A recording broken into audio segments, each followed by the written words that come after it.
Snoek braai. Now, how much more local can you get? Especially being down here in the Cape, I think this is something that a lot of us have grown up with. So what I'm doing is my version of a Snoek braai. I'm going to make an apricot glaze using homemade apricot jam, some Worcester sauce, a little bit of oyster sauce, fish stock, garlic and fennel seeds. I'm adding some onion to it, but the great thing is about this Snoek, it's been lightly brined already or slightly cured, and it's got a bit of that smoky flavor to it already. I'm not going to cook it for too long. That's the beauty of Snoek. And when you do fish braai in general, you don't want it to be on the heat for too long. So all the work that's going to go in here is basically going to be on the glaze. I've got a charcoal oven there, pretty close to a normal braai. We've made a nice wood fire in there with some charcoal as well. So it's going to go in there for about 10 to 12 minutes, depending on the heat, it might be less. Okay, so I'm going to start by making the glaze. Like I mentioned before, this is a nice homemade apricot jam.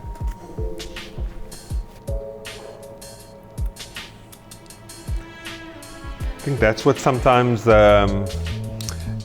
when you talk to foreigners about this dish, it just doesn't make sense to them. Apricot jam and fish. It works and it's delicious.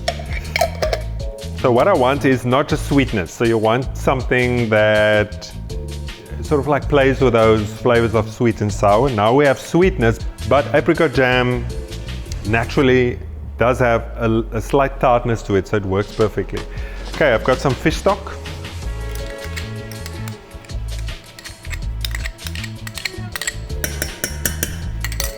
Okay, cool. I'm using 2 cloves of garlic.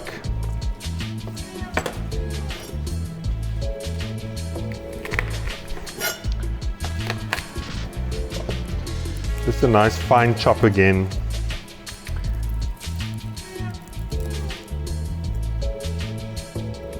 Obviously I'm gonna mix this for the glaze, and I'm gonna put it sort of like on the Snoek halfway through the cooking process, so I don't want the garlic to necessarily burn.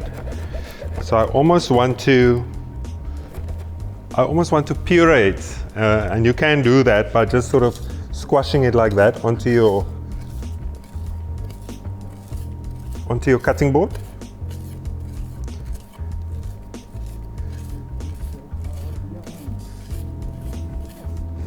And this way it sort of like blends into nicer, into our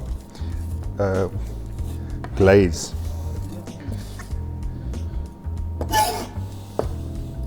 Just give it another chop.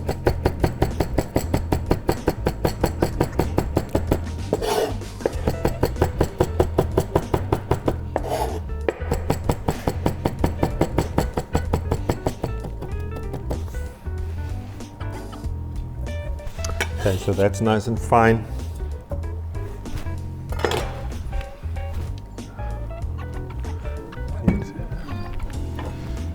Juice of this 1 lemon.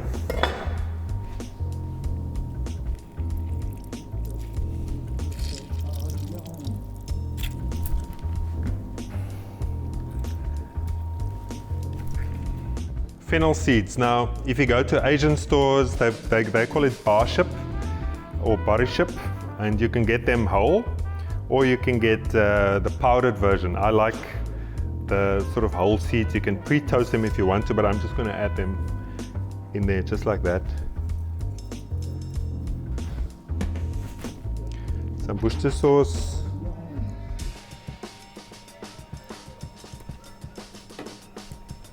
And then this is just a small little dollop of oyster sauce.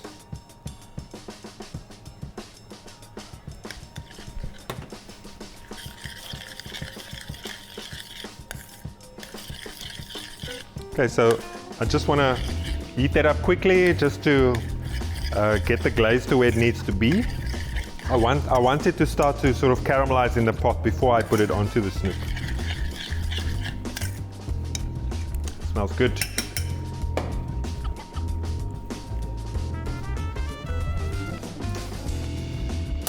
Okay, so here we have our beautiful snook, and a really nice size as well. It's perfect to feed the whole family, and for some leftovers for later, but it's got a bit of a smoky flavor, so I'm not going to add too much salt to it now. I'm not going to add salt throughout the cooking process, rather towards the end if it does need that at all. The only thing I'm going to do, I did put some lemon juice in the glaze, but I also want to put onto the fish before I put it into the oven. So as you can see, I'm not going to put much onto the fish at all. This is how quick and simple it is to prepare this braai snoek. Now lemon, it's a cook's best friend because it brings out flavor, and I think none more so than when it comes to fish or seafood especially. So that's perfect, and especially when it comes to balancing those sweet and sort of sweet flavors with the acidity of the lemon. Okay, that's going to go straight into our braai oven.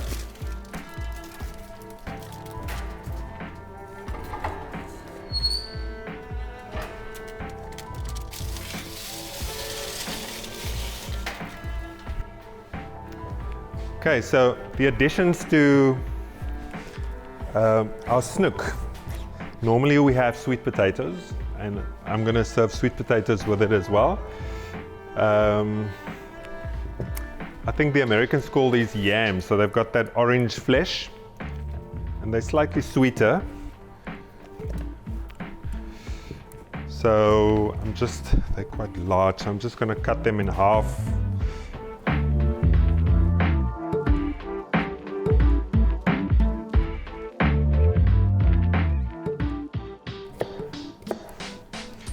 Okay, so normally you can chuck them into the oven just like that. I'm gonna give them a quick just boil, just to soften them slightly.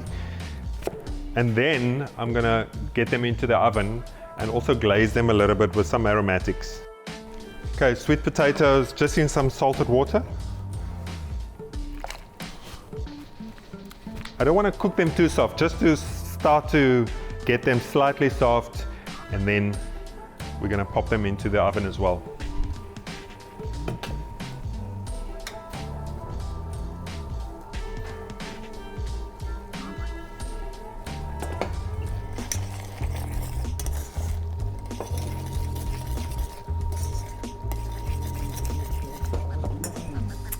Okay, so our glaze is almost there.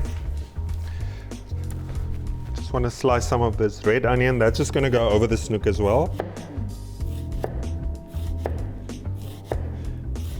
They probably won't be completely cooked, but that's how I like them. Slightly, they'll crisp up a little bit.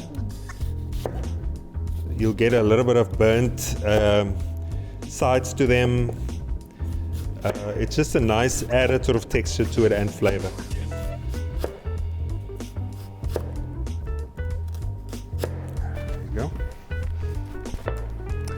I think time to check on the snoek.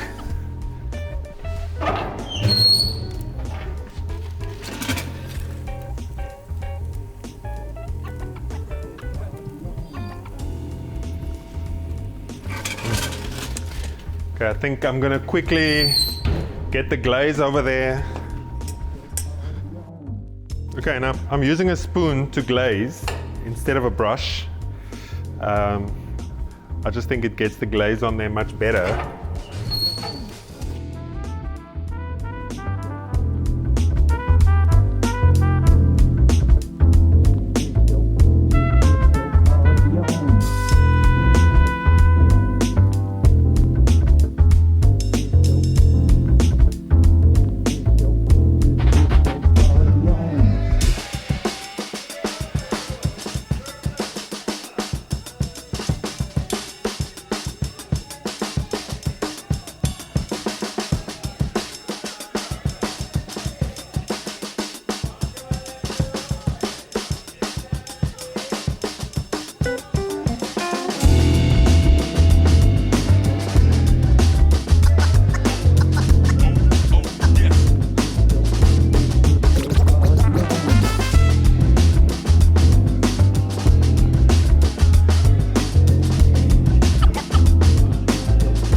so just to finish off the sweet potato,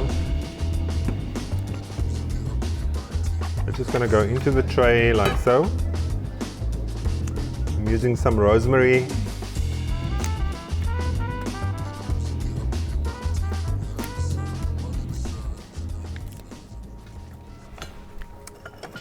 Some star anise.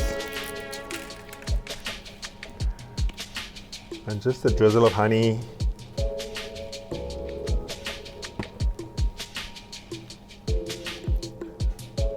Butter.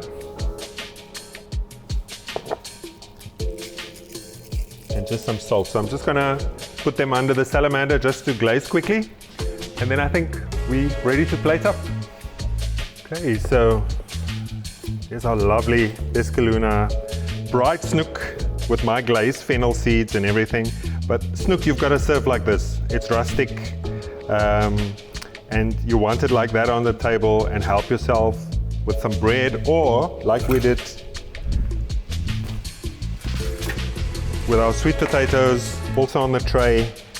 Yeah, you can do potato salad. I mean, the additions are really endless. You can do anything. Or like a nice green salad with fennel and orange, also perfect.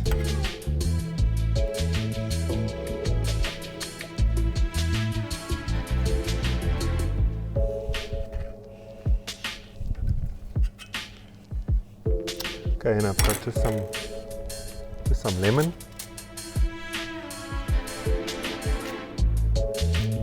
And like I mentioned before, just, you know, you can add salt in the beginning, but I'm just going to do the sea salt towards the end.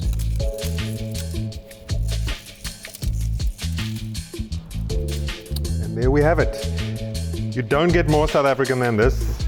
Bright snoek, apricot glaze, sweet potatoes, some sea salt, and some lemon to finish it.